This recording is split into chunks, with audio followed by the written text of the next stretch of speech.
예루살렘은 하나님을 믿는 성도라면 한 번쯤 방문하고 싶은 도시일 겁니다. 저도 원래 계획으로는 내년 이맘때에 이제 성지순례라는 이름으로 이 이스라엘과 이 지역을 방문할 계획을 가졌었는데, 아시는 것처럼 그곳에 아직 전쟁이 끝나지 않아서 아마 그쪽에 갈 수는 없고 아마 다른 쪽으로 이렇게 좀 변경해서 가지 않을까, 그런 생각을 해봅니다. 예루살렘은 3대 종교의 중심지죠. 우리가 믿는 기독교, 또 유대교, 또 하나는 이슬람, 이 3대 성지가 예루살렘입니다. 왜냐하면 아브라함의 뿌리를 두고 있기 때문입니다. 성경에 따르면 예루살렘은 가나안 원주민이었던 여부수 족속이 원래 위치하고 있었다, 그렇게 말하고, 우리가 지난주에 읽었던 것처럼, 성경 읽었던 것처럼 이곳이 시온산성이었다, 그렇게 말하죠. 그런데 시온산성을 이제 다윗이 빼앗아서 그곳 이름을 시온산성이 아니라 다윗성으로 이름을 고칩니다. 그런데 그러니까 예루살렘과 시온산성과 다윗성은 다 같은 장소입니다. 예루살렘이 무엇보다 중요한 것은 그곳에 성전이 세워졌기 때문입니다. 성전. 성전이라는 것은 이제 성막이 이제 제대로 된 건축된 곳이 성전이죠. 왜 성전이 중요한가? 그곳에 하나님의 법궤, 언약궤가 있고 시은좌가 있기 때문입니다. 성전이 세워졌다는 것은 예루살렘이 왜 이스라엘의 중심이 되어야 하는가를 잘 설명해 줍니다. 왜냐하면 이스라엘은 하나님을 믿는, 유일신 하나님을 믿는 국가이기 때문에 그렇습니다. 그런데 성전은 바로 하나님의 임재가 있는 곳이고, 그곳에서 하나님의 다스림이 이루어집니다. 처음에는 단일 국가였던 이스라엘이 이제 남과 북으로 나뉘어지게 되죠. 북이스라엘과 남유다로. 그리고 나서 이제 그들이 멸망하게 되는데, 시간이 한참 지나서 이제 예수님께서 이 땅에 오셔서 이제 사마리아로 하루는 지나가게 됩니다. 그때에 우물가에서 한 여인을 만나죠. 그런데 그 여인이 예수님께 이런 질문을 합니다. 요한복음 4장 20절에 우리 조상들은 이 산에서 예배하였는데 당신들의 말은 예배할 곳이 예루살렘에 있다 하더이다. 그러니까 우리는 이 사마리아 지역엔 사마리아에서 예배를 드렸는데 당신들, 즉 이제 그 유다를 말하겠죠. 너희들은, 그 사람들은 예루살렘에서 예배를 드려야 된다고 말을 합니다. 왜 그러는가? 그곳에 하나님의 성전이 있기 때문에 그렇다는 거죠. 그래서 선지자들은 이곳을 여호와의 전의 산이라고도 말을 했고, 또 시온산에 계시는 분이라고도 언급을 했습니다. 시온산, 다윗성, 예루살렘 다 같은 그곳에 하나님의 임재가 있는 성전이 있기 때문에 예루살렘은 무엇보다 중요한 곳이 되었습니다. 예루살렘의 뜻이 있습니다. 예루살렘은 평화의 성이라는 뜻입니다. 우리가 샬롬이라는 말 들어봤죠? 샬롬. 샬롬이 평화거든요. 예루살렘은 평화의 성, 평화의 도시입니다. 그런데 이 평화의 성 예루살렘이 이제 순환을 겪게 됩니다. 그래서 구약시대에 우리 역사를 보면 알겠지만 그 예루살렘 성이 무너지고 성전도 파괴되는 역사를 경험하게 됩니다.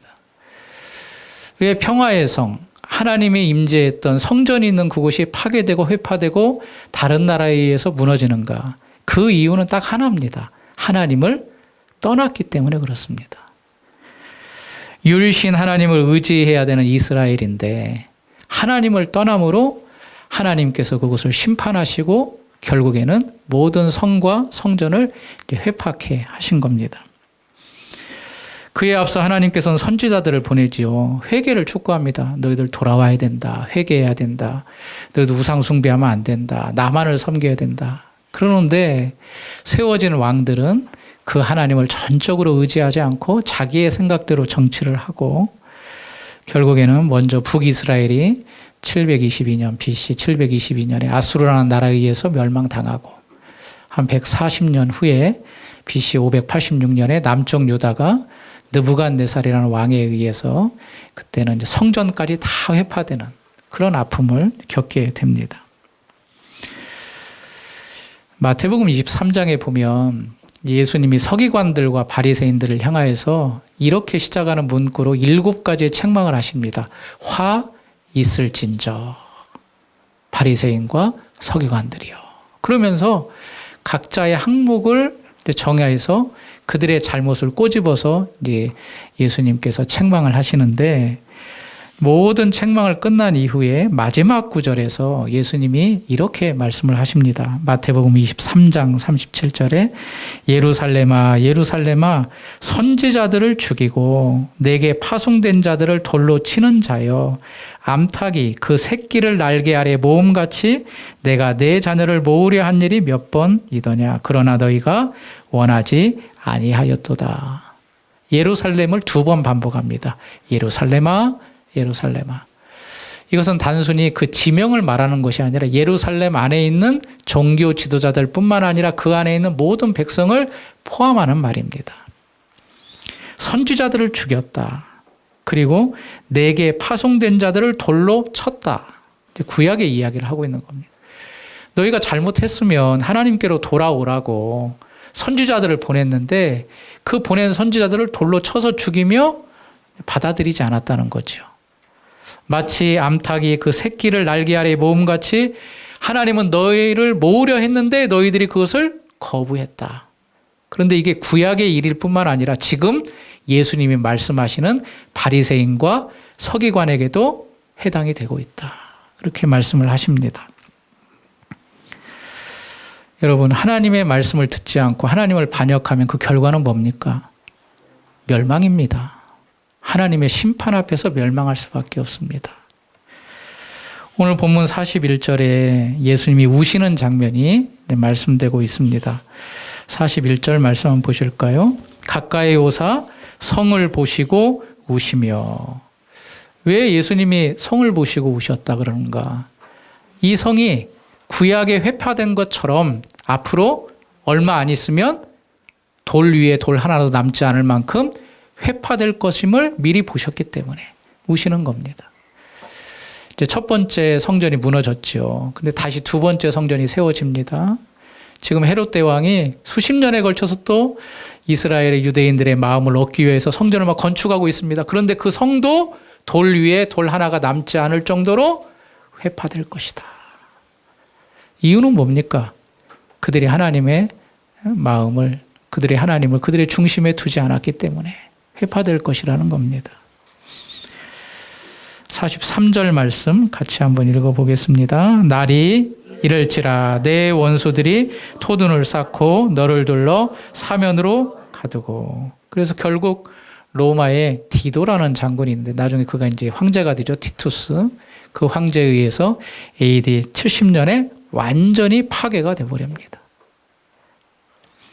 누가복음 21장에서는 이제 이날 있을 사건에 대해서 좀 더 구체적으로 이야기를 하는데, 누가복음 21장 20절에 너희가 예루살렘의 군대들에게 에워싸이는 것을 보거든 그 멸망이 가까운 줄 알라. 그때에 유대에 있는 자들은 산으로 도망할 것이며. 23절 그날에는 아이 벤 자들과 젖 먹이는 자들에게 화가 있으리니 이 땅에 큰 환난과 이 백성에게 진노가 있겠습니다. 그러니까 멸망할 것이라는 거죠. 예루살렘이. 하나님의 말씀을 순종하지 않으므로 이러한 결과를 너희가 얻게 될 것이다. 여러분, 이번 주간이 고난 주간입니다. 그 첫 발걸음이 이제 예수님이 예루살렘으로 들어가는 예루살렘 입성으로 시작이 됩니다. 이때 오늘 본문에서 말했던 것처럼 36절에 가실 때에 그들이 자기들의 겉옷을 길에 폈습니다. 예수님이 이제 나귀를 타셨거든요. 그것도 나귀 새끼를 타시고 예루살렘으로 벳바게를 출발하여서 이제 감남산을 내려가서 예루살렘 입성하는데, 이제 많은 사람들이 예수님이 오신다는 얘기를 들으니까 자기의 겉옷을 벗어가지고 그 나귀가 지나갈 그 길 앞에 막 펼쳐놓는 겁니다.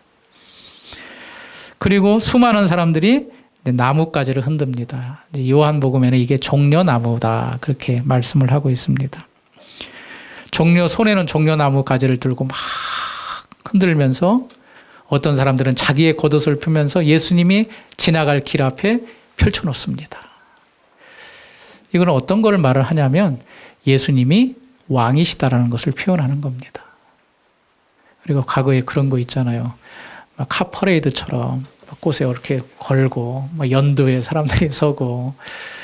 저는 서울에 살지 않았는데 서울에 살던 그 친구들 어렸을 때 얘기를 들어보니까 이제 불려 나가가지고 그 김포 공항 그때는 인천공항이 없을 때 김포에서 시내로 들어오는 곳에 막 박수 치면서 그 사람들을 환영했던 그런 얘기를 해주는데 그것과는 비교할 수 없는 왕의 행차를 지금 말씀하고 있습니다.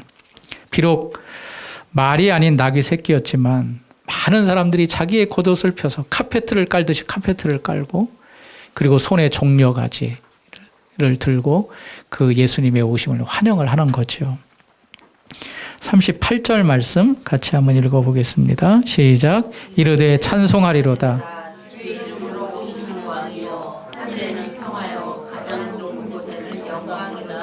뿐만 아니라 이 사람들은 소리를 질렀습니다. 큰 소리로 기뻐하며 하나님을 찬양합니다. 찬송하리로다. 주의 이름으로 오시는 왕이요 하늘에는 평화요 가장 높은 곳에는 영광이로다. 다른 성경에는 호산나 호산나 호산나 다윗의 자손이 호산나 호산나 그렇게 부르면서 예수님께 오심을 열광을 했던 거죠. 개혁 신학자 중에 바빙크라는 분이 있는데 이분은 이 본문을 이제 보시면서 예수님의 예루살렘 입성이 왜 중요한가 세 가지를 이제 설명을 했습니다. 첫 번째로는 예수님의 입성은 반드시 일어나야 될 일이었다. 왜냐? 구약의 예언이 되어졌기 때문에. 특별히 스가랴 9장 9절 말씀을 말하면서 스가랴 9장 9절에 시온에 따라 크게 기뻐할지어다 예루살렘에 따라 즐거이 부를지어다 내 왕이 내게 임하시나니 겸손하여서 나귀를 타시며 나귀의 작은 것 곧 나귀 새끼니라. 그 스가랴의 예언대로 이루어져야 되기 때문에 반드시 예루살렘 입성이 필요했다. 두 번째 이유는 이스라엘 백성을 위해서 반드시 입성해야 됐다는 겁니다. 왜냐? 이스라엘 백성은 그들을 다스릴 왕을 기다리고 있었기 때문에. 물론 그들이 다스리는 왕은 정치적 왕이었지만 그러나 그것은 다윗의 후손으로 오실 메시아 왕을 기다렸는데 바로 예수님이 만왕의 왕으로 오신 것이다 라고 설명을 하고 있습니다. 또 마지막으로 이 입성이 왜 중요한 것인가? 다가올 일에 대한 약속이기 때문에 그렇다라고 말을 합니다. 예수님은 다른 왕들처럼 땅을 다스리는 정치적 왕으로 오신 건 아닙니다. 온 세계를 구원할 구원주로 오셨습니다. 그러나 그분은 왕이셨습니다.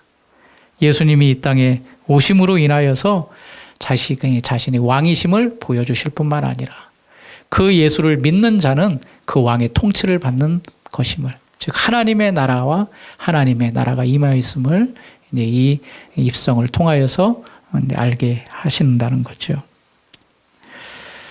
그런데 이러한 모습을 보면서 싫어했던 사람들이 있습니다. 오늘 말씀해 보니까 바리새인입니다. 참 예수님의 사역 기간 동안 이 바리새인은 어디 가나 문제였던 것 같습니다. 바리새인이 사람들이 옷을 벗고 막 손에 가지를 들고 호산나 소리를 지르는 이 모습을 보면서 마음이 불편했던 모양입니다. 그래서 이렇게 말을 하죠. 39절 무리 중 어떤 바리새인들이 말하되 선생님이여 당신의 제자들을 책망하소서 하거늘.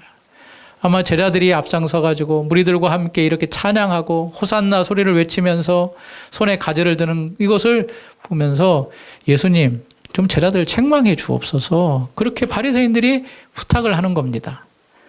그랬는데 이 부탁을 듣고 예수님이 이렇게 말씀하고 계십니다.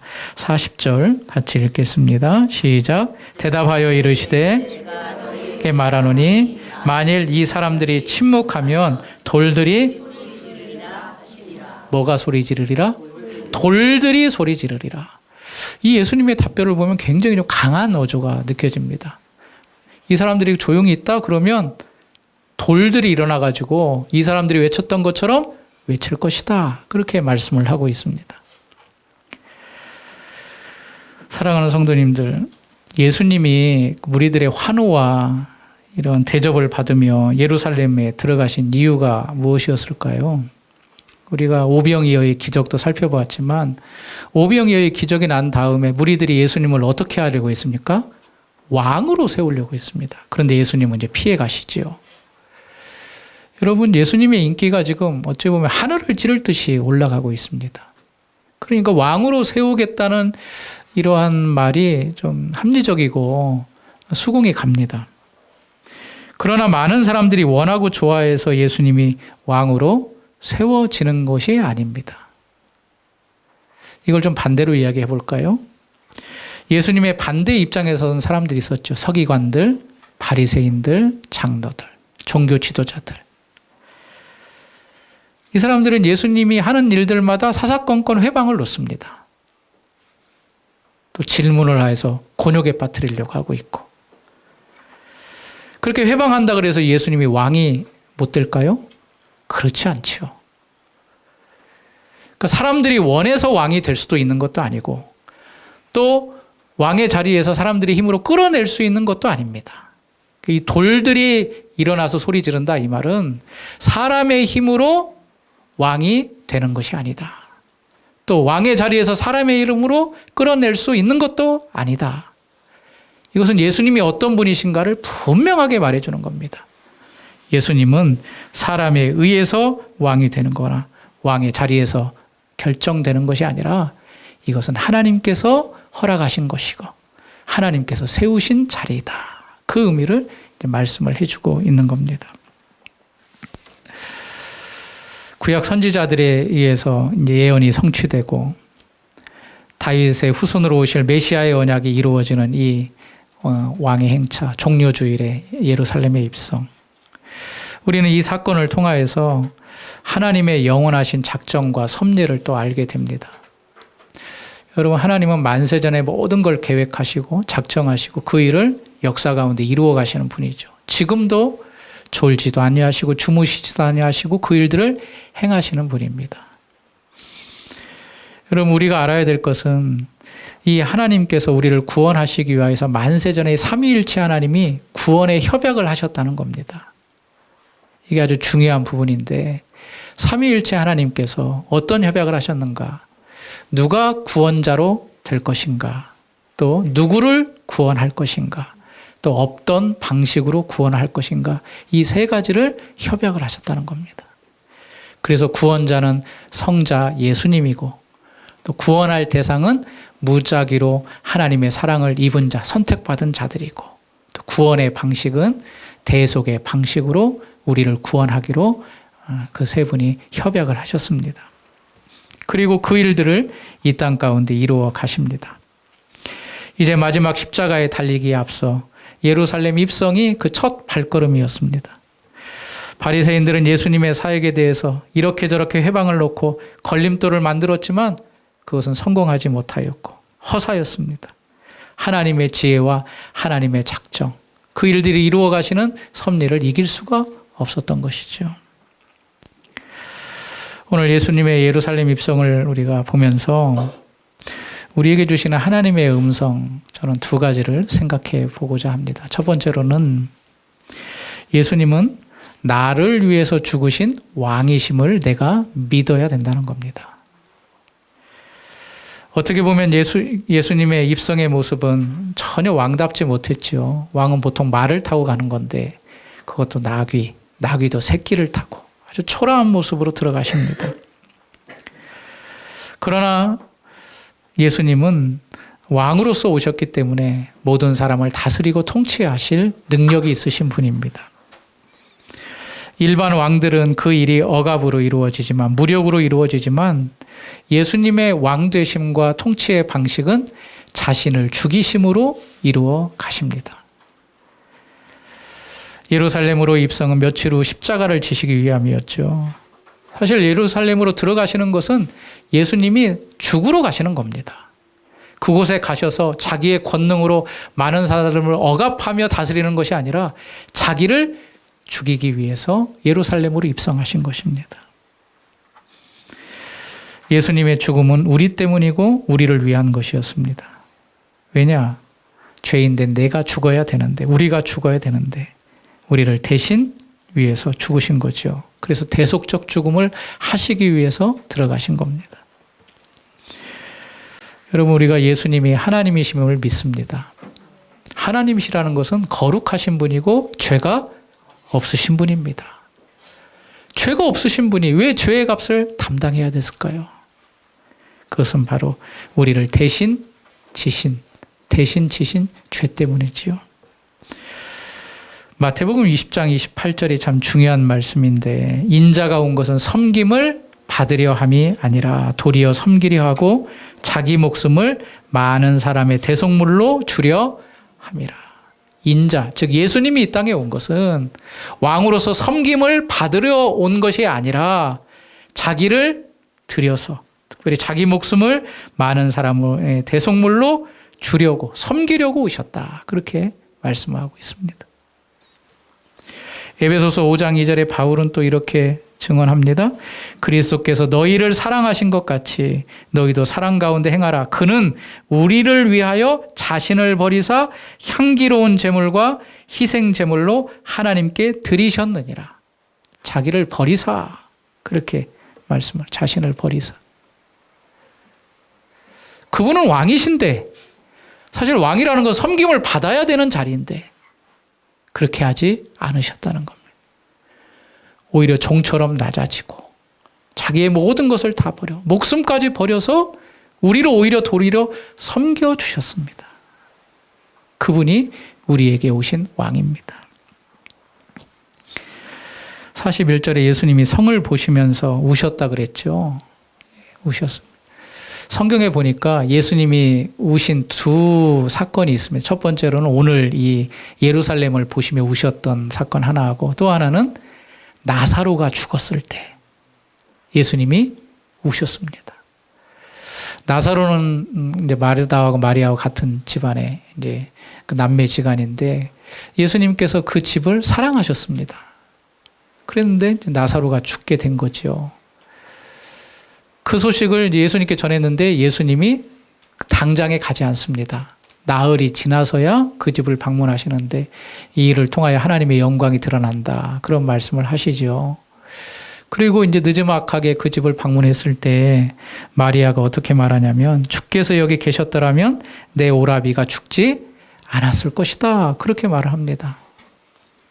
그러면서 막 울기 시작하는 겁니다. 마리아가 우니까 그 옆에서 문상 왔던 사람들도 울고 예수님도 눈물을 흘리십니다. 오늘 성을 보면서도 눈물을 흘리십니다. 왜 눈물을 흘리시는가? 앞으로 이 성이 멸망할 것을 아시기 때문에 눈물을 흘리십니다. 그러니까 두 눈물이 죽음과 연관이 있는 겁니다. 나사로의 죽음을 보시고 눈물을 흘리시고, 또 성이 멸망할 것을 바라보며 눈물을 흘리신 겁니다. 그럼 죽음은 어디에서 왔습니까? 죄 때문에 온 거잖아요. 그러니까 나사로의 개인적인 멸망도 죄 때문에 온 것이고, 예루살렘의 멸망도 결국은 죄 때문에 온 것이는데, 그 죄를 바라보면서 예수님께서 슬퍼하시고 눈물을 흘리시는 겁니다. 그런데 예수님께서 이 죄악들을 이겨낼 방법, 즉 죄를 용서할 방법을 위해서 이 땅에 우리를 위해서 오신 거죠. 예수님은 우리의 모든 죄를 해결하신 유일하신 분입니다. 이 땅에 어떤 것도 죄를 해결할 방법과 또 어떠한 길도 없습니다. 오직 예수님, 하나님이신 그분, 왕으로 오셨지만 우리를 섬기게 오셔신 그분만이 우리의 죄를 용서하실 수 있고 능히 그렇게 해주셨습니다. 두 번째로 예수님은 이를 믿는 자들에게 새 예루살렘을 주시겠다, 그렇게 약속을 하십니다. 땅의 예루살렘은 죄악이 가득했죠. 하나님을 떠났습니다. 그래서 멸망했습니다. 그런데 예수님을 믿고 예수님을 왕으로 모신 자들에게는 이제 이 땅에 있는 예루살렘이 아니라 새 예루살렘을 주시겠다고 약속을 하십니다. 성경은 이곳을 영구한 도성, 하나님의 도성이라고 말을 합니다. 히브리서 13장 14절에 우리가 여기에는 영구한 도성이 없으므로 장차 올 것을 찾는다, 그렇게 말씀하고 있고, 히브리서 12장 22절에는 그러나 너희가 이른 곳은 시온산과 살아계신 하나님의 도성인 하늘의 예루살렘이다, 그렇게 또 말씀하고 있습니다. 이제 요한계시록을 읽어보면 이것이 새 하늘과 새 땅에 있는 새 예루살렘이다. 그렇게 이제 이야기를 하고 있습니다. 요한계시록 21장 2절 내가 봄에 거룩한 성 새 예루살렘이 하나님께로부터 하늘에서 내려오니 그 준비한 것이 신부가 남편을 위하여 단장한 것 같더라. 새 예루살렘은 어떤 곳인가?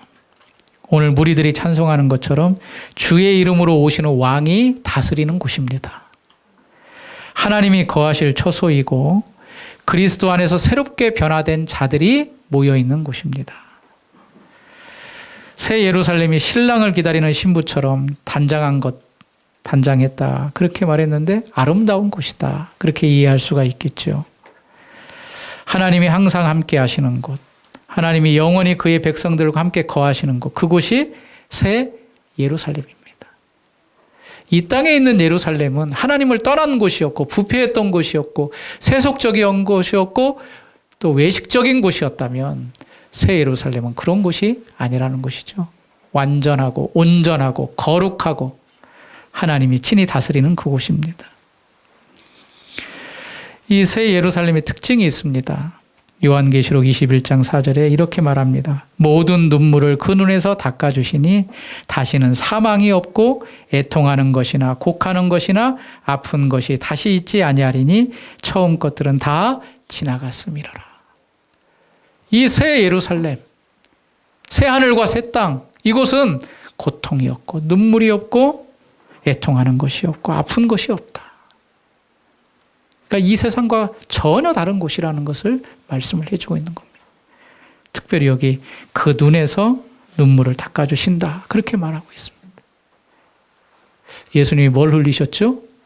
눈물을 흘리셨습니다. 뭐 때문에 눈물을 흘리셨습니까? 죄악 때문에 눈물을 흘리신 거잖아요. 죄의 결과를 아시기 때문에. 그런데 새 이스라엘은 그곳에 눈물이 없다. 무엇보다 주목할 것은 성전입니다. 왜 예루살렘이 중요하다 그랬습니까? 이 땅에서. 그곳에 성전이 있기 때문에. 하나님의 임재인 성전이 있기 때문에. 그럼 새 예루살렘도 성전이 당연히 있어야 되잖아요. 그런데 그곳에 성전이 보이지 않는 거예요. 왜 그러느냐? 바로 하나님과 어린 양이 성전이다. 그렇게 말하고 있습니다. 우리를 위해서 십자가에서 돌아가신, 몸이 찢기며 피를 흘리신 그 예수가 새 이스라엘의 성전이라는 것입니다. 어린 양은 우리의 죄를 지신 예수 그리스도를 말합니다. 안타까운 것은 이제 그 이후의 말씀을 보면 이 예수를 믿지 않는 자들은 어떤 결과를 맞이하는가에 대해서도 말씀해 주고 있습니다. 요한계시록 21장 8절에 그러나 두려워하는 자들과 믿지 아니하는 자들과 흉악한 자들과 살인자들과 음행하는 자들과 점술가들과 우상 숭배자들과 거짓말하는 모든 자들은 불과 유황으로 타는 못에 던져지리니 이것이 둘째 사망이라. 새 예루살렘에 있는 반면에 예수 그리스도 어린 양을 왕으로 모시지 않고 믿지 않는 자들은 어디로 가느냐? 불과 유황이 있는 곳으로 둘째 사망을 당하게 된다. 그렇게 말씀하고 있습니다. 여러분, 우리가 천국과 지옥이라는 이야기를 사실 잘 들어보지도 요즘 못하고 그렇게 하는 것에 그 말을 하는 것에 대해서 진부하게 생각하는 경향이 있습니다. 그러나 천국과 지옥은 관념이 아니라 실제입니다. 실제적인 장소요, 실제로 존재하는 곳입니다. 이 땅에 우리는 보이는 것만 믿지만 사실 보이지 않는 것들이 더 많고 크고 더 능력을 발휘합니다. 우리도 이 자리에 앉아있는 이유가 보이지 않는 하나님을 믿기 때문에 이 자리에 앉는 것이고 무엇보다도 우리는 보이지 않고 아직 오지 않는 영원한 새 예루살렘, 새 하늘과 새 땅에 들어가는 것 소망을 가지고 이 자리에 앉아있는 것 아닙니까? 우리는 예루살렘 입성이 우리의 죄를 다 담당하시고 죽이시기 위한 첫 번째 발걸음인데 그 우리를 섬기기 위해서 오신 그 예수님의 피의 값으로 인하여서 우리는 죄 용서함을 받고 이제는 얼룩지고 더러워진 기존의 예루살렘이 아니라 새 예루살렘을 우리에게 선물로 주시는 것이고 그 은혜를 누리게 된 것입니다. 그러나 그것을 받아들이지 않는 믿지 않는 사람들은 불과 유황이 있는 영원한 지옥에 들어간다라고 말씀을 하고 있습니다. 이 자리에 모인 귀한 성도님들, 하나님을 떠난 인생의 끝은 예루살렘과 같은 파괴와 멸망밖에 없습니다. 그러나 예수님은 우리를 불쌍히 여겨 눈물을 흘리셨고 나의 모든 죄를 해결하기 위해서 만왕의 왕이신 그분이 나귀 새끼를 타고 많은 사람들의 환호를 받으며 예루살렘으로 입성을 하셨습니다. 이제 일주일 동안 그 가운데 고난과 고통을 받으시고 십자가에 달려 돌아가셨지만 돌아가신 것으로 끝나는 것이 아니라 죄의 값을 치러주시고 죽음에서 부활하심으로 새 생명을 우리에게 허락해 주셨습니다. 예수의 피가 우리의 모든 죄를 용서하셨습니다. 우리는 그 모든 죄를 용서하신 예수님을 믿으면 됩니다. 믿으면 이제는 예루살렘이 아니라 새 예루살렘을 나의 유업으로 받게 됩니다. 예수를 믿는 자는 성전 대신 어린 양 예수가 계신 새 예루살렘에서 영원토록 영생 복락을 누리게 됩니다. 영원한 멸망, 불과 유황 있는 곳에 가지 않습니다. 여러분, 이 예루살렘에 입성하신 만왕의 왕 예수님이 나의 죄를 용서하셨다는 사실을 믿는 우리 모두가 되길 간절히 바랍니다. 교회는 예수님을 믿는 곳입니다. 믿고 따라가는 겁니다. 일반 사람들은 예수님이 4대 성인이라 그래서 예수님의 이러한 약자를 사랑하시고 사랑을 베푸신 그 모습을 귀히 여기며 그 예수님을 따라가지만 우리는 그렇게 하지 않습니다. 먼저는 나의 죄를 해결하시고 용서하신 만왕의 왕이신 그분을 믿고 그분을 따라가는 겁니다. 예수님께서 제자들에게 너희는 마음에 근심하지 말라 그렇게 말씀을 하신 적이 있습니다. 요한복음 14장의 말씀인데 왜 근심하지 말라고 했는가? 내가 너희를 위하여 거처를 예비하러 가겠다 그렇게 말씀을 하십니다. 요한복음 14장 3절 가서 너희를 위하여 거처를 예비하면 내가 다시 와서 너희를 내게로 영접하여 나 있는 곳에 너희도 있게 하리라 그렇게 약속의 말씀을 하시죠. 그랬더니 제자 중 한 사람이 이렇게 질문합니다. 주님, 어디로 가시는지 우리가 알지 못합니다. 그 길을 어찌 알겠습니까? 그렇게 대답을 하자 예수님이 유명한 말씀을 하시죠. 요한복음 14장 6절 예수께서 이르시되 내가 곧 길이요 진리요 생명이니 나로 말미암지 않고는 아버지께로 올 자가 없다.